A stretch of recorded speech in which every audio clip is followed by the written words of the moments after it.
자, 두 번째 단어 대체 영상으로 만나게 됐습니다. 오늘 풀어볼 문제들은 저번처럼 16년도 9월 고2 모의고사 오답률이 좀 높았던 장문 독해를 먼저 시작을 해볼게. 여러분들은 뭐 선생님이 띄워드린 자료 먼저 풀어보시고 영상을 보는 편이 더 좋을 겁니다. 한번 가볼게요. 자, 문제의 구성은 우선은 41번 문제, 제목으로 적절하게 나와 있는 것. 그런데 이거는 뭐 순위권 안에 드는 그런 문제 유형은 아니었어요. 학생들이 우리가 쉽게 맞출 수 있는 유형이었는데 문제는 그 밑에 나오는 42번에 이어지는 그 빈칸에 알맞는 말을 넣는 것. 빈칸 추론 문제잖아. 그지? 그래서 요즘에는 조금 그 선생님이 뭐 수업 시간에도 강조를 했지만 약간 유형이 바뀌어서 대략적으로 42번 같은 경우는 어휘 추론 문제가 나와요. 그래서 알맞지 않은 단어를 고르라고 하는 문제가 나오는데 뭐 이 당시만 해도 빈칸 추론의 연장선에서 42번에서 이런 문제 유형이 등장을 했다라는 거 기억을 좀 해놓으시고, 그래서 이게 오답률 이 문제가 오답률 2위로 76.2%의 오답률을 보이는 좀 비교적 오답률이 높은 문제였다. 자, 왜 그랬을까? 한번 보십시다. 장문 독해를 선생님이랑 해석을 한 적은 그렇게 많지는 않을 겁니다. 많지는 않을 건데 보시면 단락이 구성이 몇 개로 되어 있는지 한번 보자. 처음 가시면은 We lose our words라고 해서 첫 번째 단락이 시작이 되지. 그 다음 두 번째로는 at one conference 단락 두 개 나왔어. 그 다음 세 번째 it is natural 그래서 세 번째 단락, 그 다음 a lot is at stake에서 네 번째 단락까지 등장을 합니다. 자, 단락의 구성상 장문 독해는 가볍게 봐봐. 장문 독해 중에 특히 지금 글의 길이가 짧은 41번과 42번에 배치되는 문제들은 단락이 2개 이상이 되고요. 많은 경우 지금처럼 4개 정도의 단락이 나온단 말이야. 그지? 우리가 이제 기출문제를 풀다 보면은 42번에서 아까도 설명했듯이 빈칸 추론 문제가 등장을 하는데 우선은 우리가 접근법을 한번 선생님이 말씀을 드리면 역시 두 개의 단락이든 네 개의 단락이든 빈칸을 포함한 단락 먼저 읽어보시는 게 중요하다. 알겠죠? 그래서 의미 파악을 어느 정도 여기 나오면 여기겠지? 이 문제 같은 경우는 세 번째 단락이 해당이 되고요. 그래서 선생님이랑 읽을 때도 빈칸을 포함한 세 번째 단락을 먼저 읽을 것이고 그것이 나오지 않는다면 뭐 첫 번째 단락부터 가든지 다시 한번 이야기를 할 겁니다. 초점을 잡을 줄 알아야 돼. 초점을. 자, 그럼 시작을 해봅시다. 잠깐만 지우고 시작을 할게. 자, 세 번째 단락이 떠 있죠? It is natural for words to change their meaning over time and with new circumstance 해서 봐봐. 당연해. 뭐가? 단어가 그들의 의미를 변화시키는 것이, 의미를 변화하는 것이 당연해. 단어가 의미가 변화되는 거 당연하죠? 모함에 따라, 시간이 지남에 따라, 그리고 새로운 환경에 따라 단어라는 의미가 변화가 가능하다고. 시간에 따라서 혹은 환경에 따라서. 그래서 뭐 대표적인 단어 하나가 나오네요. intelligence라는 단어가 나오고 affective라는 단어가 나오네.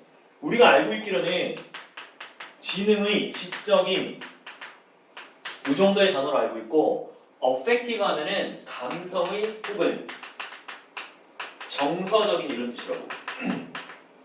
자, 그러한 단어들이 그들의 의미를 변화하였습니다. 변화해 왔습니다. 현재 완료니까. 그런데 기계가 하는 것, 여기 묶어지네. 그러면서 빈칸에 들어가야 될 게 하나의 동사야. 부정사 하나가 들어가는구나. 부정사 하나가. 맞습니까? 네. 그러면 다시 정리. 단어라는 것이 그들의 의미를 시간의 지남에 따라서 새로운 환경에 따라서 그들의 의미를 변화시키는데 그게 당연하대. 그래서 intelligence라든지 affective라는 단어는 그들의 의미를 변화시켜 온 겁니다. 그치? 왜? 머신들이 할 수 있는 것, 기계들이 할 수 있는 것을 어쩌어쩌 하고자. 그걸 찾으면 된단 말이야. 그치? 인텔리전스와 어펙티브라는 단어가 의미 변화가 됐대. 단어가 의미가 변화가 되었는데 왜? 왜? 기계가 하는 것을 어찌라고, 어쩌려고 라고 하는 부정사의 부사적 용법에 해당하는 그 영단어가 들어가시면 됩니다. 그죠? 그러나 이어줄게. 이제는 word carrying, friend, companion, and conversation 이런 단어들은 어쩔 거야? 뭐 이런 의미네요. 뒤에 거는 뭐 사실 도움이 잘 안 되긴 하는데 그러면 하나 파악을 좀 하고 가자고 얘기했지. 빈칸이 나올 때마다 여러분들이 한 번씩 넣어보고 말을 만들어봐. 자 정리. 42번. praise 하면은 칭찬하다, 모니터, 감시하다, conceal 무슨 뜻? 숨기다의 뜻이야. 적어놓으시고 restrict 하면은 제한하다. 뭐 동의적 표현을 여기서 세부적으로 살펴보진 않을 거야. restrict 제한하다, accommodate 수용하다의 뜻입니다. 받아들이다, 수용하다. 단어의 수준이 그리 높진 않아. 꼭 모르시는 거 외워놓으시고 선생님이 수업 시간에도 말씀을 드렸지만 단어장 같은 거 좀 잘 활용을 해봐. 자, 요 정도. 그러면 예를 들어 1번을 한번 넣어보잔 말이지. 그러면 단어라는 게 변화했어. 좋아. 인텔리전스와 어펙티브는 그들의 의미를 변화시켰는데 기계가 할 수 있는 것을 칭찬하기 위해서, 수용하기 위해서, 제한하기 위해서 그걸 찾아야 돼. 단어의 의미가 왜 변화했는가. 알겠죠? 그런데 중요한 것은 뭐야? 단순히 왜가 아니야. 기계가 하는 것을 어떻게 하려고 단어의 의미를 변화시켰을까? 그 부분에 초점을 맞추셔야 돼요. 알겠지? 자, 지우고 좀 넘어갑니다. 그러면 우리는 어디로 한번 가볼까, 여러분? 밑으로 한번 가보려고 했더니 사실 우리는 인텔리전스하고 어펙티브에 대한 단어의 의미 정도의 변화가 앞에서 한번 주어졌을 것 같아. 갑자기 나오지는 않을, 갑자기 이 단어들을 등장시켜서 얘가 왜 기계들이 하는 것을 어찌하기 위해 의미를 변화시켰을까? 라는 것을 언급하진 않는다고.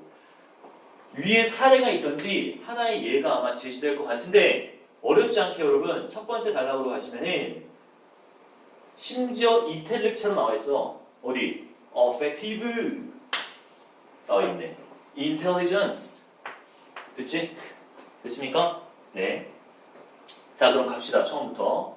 아까 우리 초점을 맞춰야 됐던 거 선생님이 좀 말씀을 여러 번 드렸는데 기억하기 힘들면은 혹은 이해하기 힘들면은 우리말로 한 번 정도는 표기를 해도 괜찮다고 그랬어. 내용상으로. 그지? 그래서 단어 intelligent라는 단어, 그지? effective라는 단어가 그 의미가 어떻게 됐다고? 변화되었대. 왜? 이유를 찾는 거야 우리는. 그거는 이 단선이 있어요. 기계가 하는 것을 어떻게 하려고. 네, 여기까지. 혹시 보이니? 영상을 잘리지 않으려고 좀 신경을 썼는데 여러분 한번 보세요. 네. 자, 요거 주의하세요. 기계가 하는 것을 혹시 안 보일까봐 어떻게 하려고 의미 변화가 됐다는 얘기. 자, 놓치지 맙시다. 자, 우리는 우리의 단어들을 잃어간답니다. 인텔리전스는 한때, 자, 나 등장했어. 유심히 봐야 돼. 우리 빈칸에서 확인한 단어야. 인텔리전스는 의미하죠. 한때 의미했는데 more than이니까 뭐야? 이상이에요, 이상. 그래서 what any artificial intelligence does. 그러니까 어떠한 인공지능이 하는 것 이상을 한때 intelligence라는 단어는 의미해 왔습니다. 그지? 이게 바로 뭐야, 여러분 알고 있는 AI잖아. AI. 인공지능. 됐죠? 자, intelligence라는 건 한데 artificial intelligence, AI가 하는 것 이상을 의미해 왔대. 그것은 사용되었어요. 포함하려고요. 네. 감성, 감각 이런 얘기가 비슷한 얘기입니다. sensibility, sensitivity, awareness, 인식과 이유라고 하지 말고 이성이라고 한번 해봐. 그지? wit는 재치죠, 재치. 그러니까 그런 것들, 저런 나열된 4가지, 5가지의 의미를 포함하는 데 활용이 된 거야. 다음, 그리고 그러나 we readily call machine intelligent now. 우리는 기꺼이 혹은 손쉽게 이런 뜻이에요. 자, 기꺼이 부릅니다. 뭐를? 머신을 intelligent하다고 부른답니다. 그죠? effective까지 가봐. effective까지 가봐. 이미 이 내용이 파악이 된 분들은 답을 고르실 수 있어요. 그지? 똑같은 형태야. effective는요, 또 다른 단어인데요. 한때 의미를 했어요. more than 또 나오네. 이상. 뭐를? 어떠한 머신이 deliver, 전달할 수 있고 나를 수 있는 것 이상을 의미해왔다. 자, 지금 어떤 얘기야? 한번 정리해봐, 여러분. intelligence, 그지? intelligence와 누구를 예를 들었어? effective. 사실 이 단어에 대한 내용을 몰라도 돼요. 그런데 이 두 단어가 지금은 어디에 쓰이고 있어? 여기 나오잖아. 기계가 인텔리전트하다고 쓰고 있고요. 그리고 뒤에서도 뭐라고 그래? 단순히 어떠한 기계가 전달할 수 있는 것 이상을 의미해왔다. 그러면 지금은 얘네들은 어디? 머신이라는 단어가 2번이나 등장하네. 기계가 할 수 있는 여기 기계가 하는 것들에 주로 쓰인단 말이야. 원래 의미는 훨씬 더 많은 많은 의미들을 포함하는 단어였는데 그것이 AI라는 단어를 쓰다 보니 기계가 AI, 인텔리전트하다 라고 표현하는데 활용이 됐다는 얘기입니다. 그죠? 그리고 여기서도 기계가 운반하는 거, 배달하는 거 이상을 의미했었어 한때. 그러나 우리는 become used to describe machine 어떻게 된대? 머신을 묘사하기 위해서 사용한다는 얘기잖아. 아 잠깐만요. 요거는 뭐뭐 하는데 익숙하다야. 기본적으로 be used to ing 구문상으로 해봐. 뭐뭐 하는데 익숙하다는 뜻입니다. 그래서 다시 정리해. 그러나 우리는 기계를 묘사하는데 익숙해졌어요. 어떤 기계? 포트레이가 묘사하다, 나타내다야, 표현하다 이런 뜻이거든요. 나타내다. 그래서 감정의 상태를 나타내는 기계를 묘사하는데 저 단어를 활용하는 것이 익숙해졌구나. 또는 우리의 감정의 상태를 감지하다 이 뜻이야. 센스가 동사로 쓰면 뭐로써 affective computing이라는 exemplar 본보기 전형이라고 얘기해요. 전형. 그러니까 affective라고 부르는 computing 그런 기계가 있나봐. 그지? 그것의 전형으로서 감정적 상태를 우리의 감정적 상태를 감지해낼 수 있고 감정적 상태를 표현해주는 나타내주는 기계를 묘사하는데 익숙해졌단 말이죠. 그지? 네. 자, 2가지 공통점. 뭐라고? intelligent든 effective든 두 단어가 원래 다양한 수많은 많은이라고 하셔도 되죠. 뭐뭐 이상이라는 표현을 많이 썼으니까 여기서. 그지? 많은, 훨씬 많은 여기서 어랏 같은 경우는 수식 구조긴 한데 지금 독해에 집중하자고 해서 훨씬 기계가 할 수 있는 그런 것들보다 더 많은 의미를 한때 지녔었고 intelligence라는 단어도 sensibility, sensitive, awareness, reason, wit 이런 다양한 의미들을 포함하곤 했었다. used to는 여기서 조동사나 어법 정리를 조금 이따가 할게.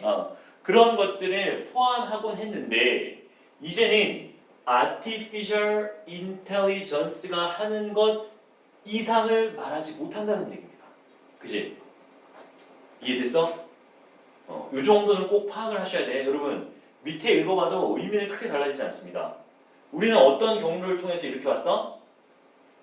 자, 어떤 경로를 통해서 이렇게 왔냐면 빈칸을 먼저 본 거야.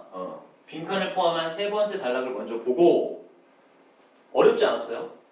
인텔리전스와 아티팩트라는 단어가 그들의 의미를 변화시켜 왔는데 뭐 하기 위해서 기계가 하는 것들을 설명하고 묘사하는 거 아니야. 그 얘기가 들어가야지. 우리 읽었잖아 위에서, 그지? 인텔리전스라는 게 원래 artificial intelligence, AI가 하는 것 이상을 의미했었다. 그게 아까 뭐라고 하니? 뭐 감성, 감각, 한글로 다 써있네요.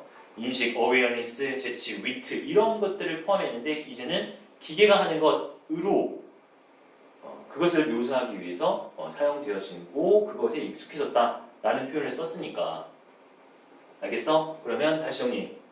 인텔리전스와 아티팩트는 그들의 의미를 변화시켰습니다. 왜? 기계가 하는 것을 묘사하려고, 기계가 하는 일들을 나타내려고, 이런 정도의 어감이 빈칸에 놓여된다는 얘기지. 맞습니까? 자, 그래서 그를 대신할 만한 게 뭐밖에 없어. 조금 지우고 갈게. 빈칸에 적절한 말은 칭찬하는 거 아니고요. 기계가 하는 것들을 감시하는 거 아니고요. 3번에 오답이 많이 나왔다고 그 통계가 나오더라고. 숨기는 거 아니죠. 걔네들이 하는 거를 아예 AI, Artificial Intelligence라고 칭하는데, 그래서 기계들이 하는 것, 그 기계가 하는 것을 뭐 하려고? 나타내려고, 수용하려고 5번이 되셔야 돼요. 5번에 그 단어의 난이도가 조금 있습니다. 조금. 뭐 이게 굉장히 쉬운, 그 프레이즈만큼 쉬운 단어는 아니에요. 하지만 고등학교 1, 2학년 정도는 당연히 알아놓아야 할 그런 수준의 단어다. 보시면은 어떻게 파악이 된지 알겠지? 예, 전체적으로 다시 한번 짚어줄 거야. 자, 그러면 봐봐. 글의 제목까지 고를 수 있을까? 언어가 죽었을 때 잃어버리는 것. 무엇을 잃어버리지? What is lost? 무엇을 잃니? 무엇을 잃어버리니? 언어가 죽었을 때. 그런 의미일까요? Artificial Intelligence는 선이야, 악이야? 단어 어휘의 변화에 대해서 선과 악까지 가는 건 좀 무리한 거 아니야? Will robot care for you in the future? 미래에는 너를 위해 로봇가 너를 위해 케어를 할까? 뭐 돌봐줄까? 이런 얘기고요. Harmony between humans and machines. 이건 좀 아닌 것 같죠? 의미의 변화가 있었다라고 얘기하는데 인간과 기계 사이에 조화래요, 조화. 네, 좀 넘어가죠. 다음 5번.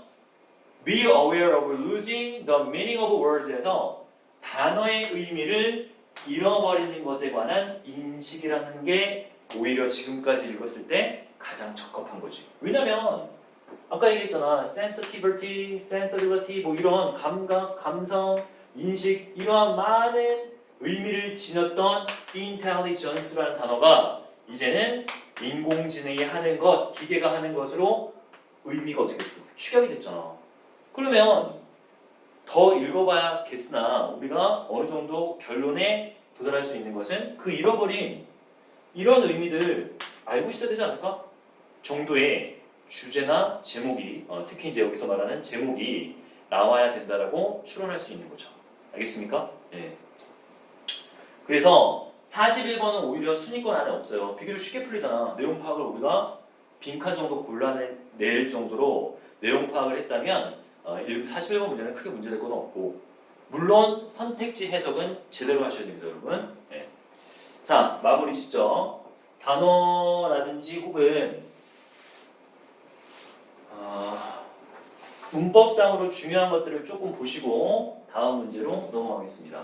비교적 쉽게 풀려.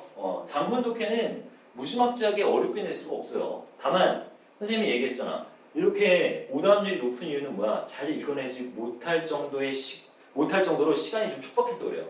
앞에서 시간 세이브를 좀 하셔야 돼. 그래서 알겠지? 다양한 방식으로 좀 접근을 해보세요. 자, 풀이법 다시 갑시다. 우리는 어떻게 골랐니? 빈칸이 있는 단락 먼저 이 장문 독해에서 접근을 하였다. 그랬더니 어렵지 않게 해석은 됩니다. 그래서 뭐 시간이 지남에 따라서 환경이 변함에 따라서 단어의 의미가 변한다는 건 당연한 거야. 인텔리전스라는 직접적인 단어, 어펙티브라는 단어, 걔네들이 그들의 의미를 변화시켜 왔습니다. 왜? 기계가 하는 것들을 어떠하려고 그게 나와야 돼. 그러나 이제 이런 단어는 어떻게 해요? 뒤에는 별로 필요 없어요. 그래서 우리는 밑으로 가볼 수도 있는데 실질적으로 등장한 이 예시에 해당하는 인텔리전스와 어펙티브의 언급이 있는 곳으로 갔단 말이야. 그런데 너무나 쉽게 첫 번째 심은 첫 번째 단락에서 인텔리전스와 어펙티브가 심지어 이탈릭체로 쓰여진 채로 눈에 탁 띈단 말이지. 그거 먼저 가정되기야. 그죠? 그랬더니 빨리 한번 가봐. 인텔리전스란 이상을 의미했어요. 한때. artificial AI를 그냥 할게요. AI가 하는 것 이상을 의미했답니다. 그게 뭔데? sensibility, sensitivity, 어쩌고 저쩌고 위트까지 그런 것들 다 포함했다는 거야. 그러나 우리는 쉽게 이제는 야 머신이 인텔리전트하다 이렇게 부르고 끝냅니다. 그러면 이건 마치 머신에게만 쓰여지는 것. 다양했던 이런 의미들을 다 잃어버렸네. 그지? 또 하나, 또 다른 단어, 어펙티브 예시하죠? 예시 주고요. 그것은 기계가 다룰 수 있는, 배달할 수 있고, 운반할 수 있고, 전달할 수 있고, 다 됩니다. 딜리버 할 수 있는 것 이상을 의미했었죠, 한데. 그러나 우리는 have become used to describe.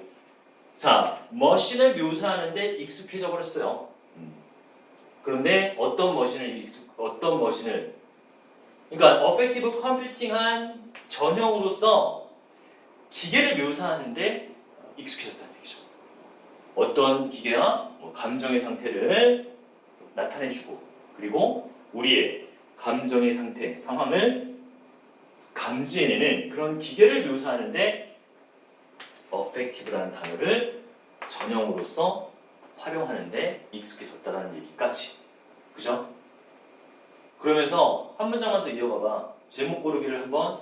근데 실전에서는 이 정도로 하면 돼. 여러분들의 의미를 파악했다면. 하나만 더 읽어봐. These new meanings become our new normal. New normal. 새로운 기준이 되고요. 이러한 새로운 의미들. 기계에 붙여줬던 이러한 단어들은 새로운 기준을 갖게 되고요. 우리는 다른 미닝들을 잃어버리죠. 그럼 어떻게 해야 돼? We have to struggle to. 우리는 노력하다의 뜻입니다. struggle to 하면 recapture lost language. 잃어버린 언어를 다시 포착하고자 노력을 해야만 하죠. 그지? 잃어버린 언어, 잃어버린 의미. 아마도 잃어버린 경험까지. 그죠? 옛날에 한때 잃어버렸던 경험까지 다시 포착하려는 리캡처라는 단어는 어려운 단어는 아니니까 노력을 해야만 합니다. have라고 했으니까. 그죠? 인식하는 얘기야. 잃어버린 것에 대해서. 알겠습니까? 자, 비교적 빨리 끝나죠. 왜? 포인트를 제대로 잡았으니까. 그러니까 여러분들도 물론 모든 문제가 이런 식으로 푸는 건 아니야. 빈칸이 있고요. 저기 제시된 단어가 위에 나타나 있고요. 이렇게 모든 문제가 천편일률적으로 구성되는 건 아니라 상황상, 사례상 어떤 사례에 따라서 상황에 따라서 문제가 풀리는 방식이 있다는 걸 여러분 좀 인지하셔야 돼요. 그래서 수업 시간에 선생님이 강조하는 것이 다양한 방식으로 문제를 풀어가야 돼요. 단순히 문제를 푸는 것도 중요하지만 이제는 조금 방학이라는 여유가 있을 때 다방면으로 글에 대한 접근을 해보셔야 돼요. 알겠지? 이거를 학기 중에 하는 건 너무 힘들어. 그래서 요번에 여러분 특강 같은 것도 좀 들으면서 특히 전국기출이라든지 모의고사 특강 들으시면서 문제의 답을 접근하는 방식에 대해서 많은 고민을 해보셔라. 알겠습니까? 다음. 잠깐만 볼게. 이것도 선생님이 일러줄 만한 게 있는지 볼게요.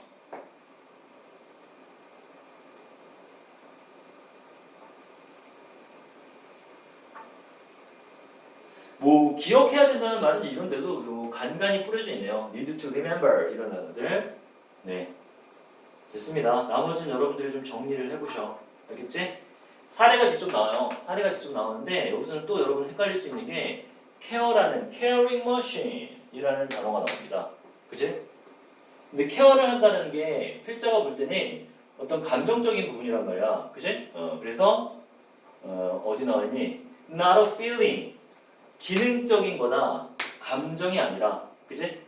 이거는 caring 머신 할 때 그 caring이라는 단어를 원래는 필자가 생각하기에는 감정적인 부분이고 기능적인 부분만을 다루는 것은 아닌데 caring 머신이라고 하는 것들은 감정은 제외한 채 기능만 다뤄주고 있구나. 요거를 이야기하고 있습니다. 알겠죠?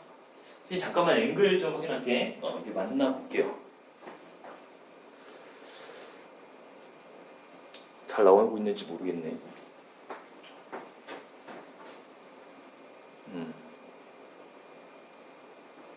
웬만해서는 저기를 넘어가면 안 되는구나. 네, 알겠습니다. 자, 다음 문제로 넘어가 보자. 퀴즈는 조금 이따가 낼게. 퀴즈 중간중간에 좀 내야 되는데 뭐를 적시면 되지?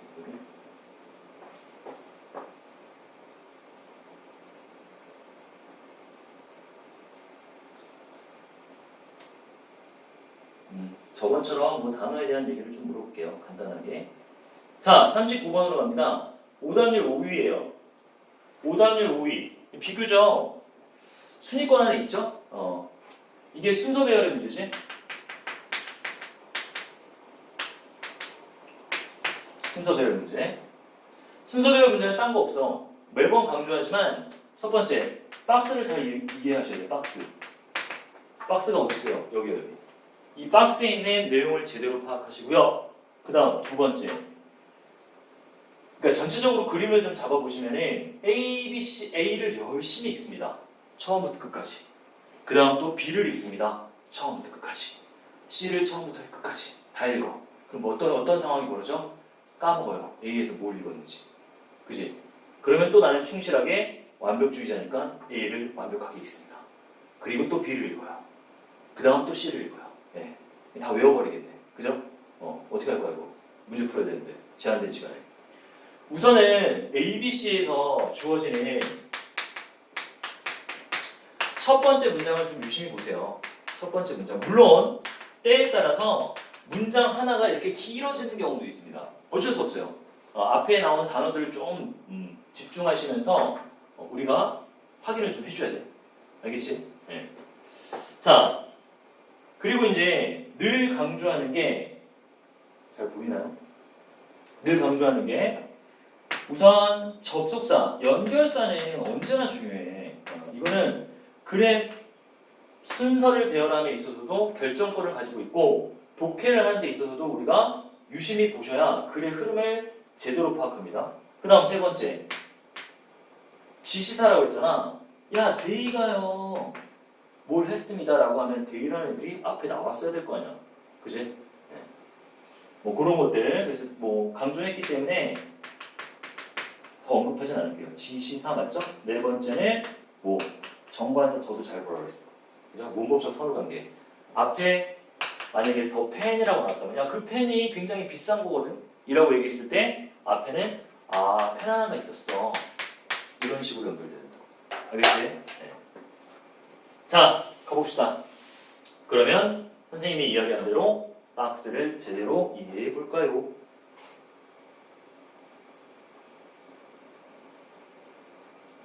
자, 여기죠? forager 하면은 수렵 채집, 수렵 채집이 뭔지 알죠? forager 해서 우리 사냥과 사냥, 채집, 수렵이 사냥이지 사냥. 채집은 뭐 하는 거야? 채집, 사과 가지고 오고, 뭐 산딸기, 그죠? 뭐 그런 것들, 뭐 자두 이런 거 따오고, 이런 것들이 수렵 채집인 생활, 수렵 채집 생활이를 forager라고 얘기하는데, 알아둬.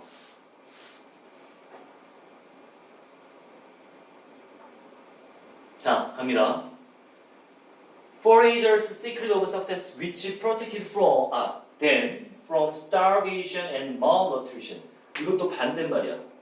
단어 하나 살짝 말씀드리면 우리가 뭐 언을 붙이거나 인을 붙이거나 이래서 반의어를 만들잖아. 말도 마찬가지입니다.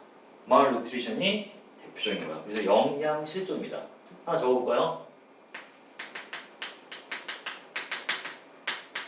starve가 굶주리냐, starvation 하면은 기아라고 해요, 기아. 아니면 뭐 너무 어려운데나 굶주림, 이렇게 얘기를 하면 되죠. 그죠? 체크해 보시고. 자, 그리고 구조적으로 판단했을 때 선생님 뭐라 했냐? 쉼표. 매번 강조한다. 삽입이죠? 중요성이 조금 떨어지긴 합니다. 그러면 우리는 이런 삽입구가 보였을 때 먼저 어떻게 해야 돼? 아하, 주어와 동사구나. 이걸 먼저 파악하여서 기본적인 골격에 대한 이해를 좀 하셔야 돼요. varied는 다양한이에요. 알 것 같지만 여러분 알고 계실 것 같은데 정리해드린 거고요. limited, unbalanced diet 이렇게 가시면 됐지? 네, 한번 해보자. 그리고 protect them 예방합니다, 막습니다. 그들을 뭐로부터? 이거 그냥 단순히 가시면 돼. 따로 뭐 구문상으로 특징적인 것은 없습니다. 알겠지? 자, 그런 수렵 채집 생활의 비밀. 뭐의 비밀이야? 성공의 비밀이래요. 그죠? 수렵 채집 생활을 하는 사람들의 성공의 비밀. 성공의 비밀은 어디야? Their varied diet. 그들의 다양한 다이어트에 있습니다. 다이어트가 살 빼는 것만 다이어트가 아니라고 했어. 식단이야. 그치? 식단. 내가 먹는 식단. 그 수렵 채집인의 성공의 비밀은 다양한 식단에 있다라고 얘기하네요. 됐습니까? 그런데 그 which protect, 그러한 성공의 비밀은 보호했어요. 그들을 보호했는데 뭐로부터? 굶주림과 영양실조. 대략 이런 뜻. 넘어갑시다. farmer들은요. 그런데 이 친구랑 이 친구랑은 다른 친구인데 tend to eat very limited and unbalanced diet에서 매우 제한되고 균형이 없는, 균형 잡히지 못한 식단을 먹었습니다. 의도치 않게 읽어보니 수렵 채집인하고 농경인, 농부에 대한 비교를 하고 있네요. 그죠? 그거 판단하셔야 돼. 그냥 막 읽어가지 마시고 forager와 farmer 둘을 비교하는구나. 얘는 성공했대. 그러면 어떻게 돼? 얘는 균형 잡히지도 않고 제한된 식단이니까 약간 좀 망했나? 네, 요 정도의 의미를 파악하셔야겠다. 알겠어요? 자, 넘어갑니다. 여기서 앞에서 제시한 건 뭐밖에 없어? 우리가 캐치해야 될 거는 수렵 채집인은 성공을 했어. 다양화된 식단이야. 그게 비밀이래. 그 다음 farmer는요, 다양하지 못하네. 제한돼 있고 균형 잡히지 못한 식단을 먹는 경향이 있답니다. 둘을 비교해서 옆에다 한번 써볼게. 차분히 가자고.